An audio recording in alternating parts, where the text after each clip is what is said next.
దేవునికి స్తోత్రములు. మీ అందరికీ నా వందనములు. ఈరోజు దేవుని వాగ్దానము. నీతిమంతుని తల మీదకి ఆశీర్వాదములు వచ్చును. సామెతల గ్రంథము 10వ అధ్యాయం 6వ వచనము. మన తండ్రి అయిన యెహోవా మనల్ని ఆశీర్వదిస్తున్నాడు. నీతిమంతుని తల మీదకి ఆశీర్వాదములు వచ్చును అని దీవిస్తున్నారు.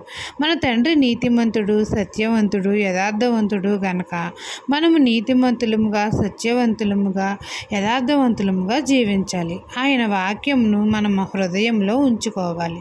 దేన మనసు కలిగి తగ్గింపు జీవితం కలిగి జీవించాలి. ప్రభువుకు ఇష్టమైన మనసు కలిగి ఉండాలి. నీతి న్యాయ మార్గములలో మనం నడిచినప్పుడు మనం నీతిమంతులుగా అవుతాము. నోవాహు నీతిమంతుడుగా జీవించాడు. నీతిమంతుడి తల మీదకి ఆశీర్వాదములు దేవుడు పంపుతాడు. నీతి అనే విత్తనం వేస్తే నీతిమంతుడు ఎన్నడూ కదల్చబడడు.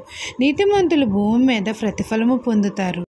నీతిమంతులు వర్ధిల్లుట పట్టణమునకు సంతోషకరము. నీతిమంతులు చిగురాకు వలె వృద్ధినొందుతారు. నీతిమంతులు శాశ్వతమైన బహుమానము పొందుతారు. ఈ దిన వాగ్దానం మీ నా జీవితంలో నెరవేరాలని కోరుకుంటూ దేవుని సువార్తా పరిచర్యలో మీ సహోదరి. ఆమెన్.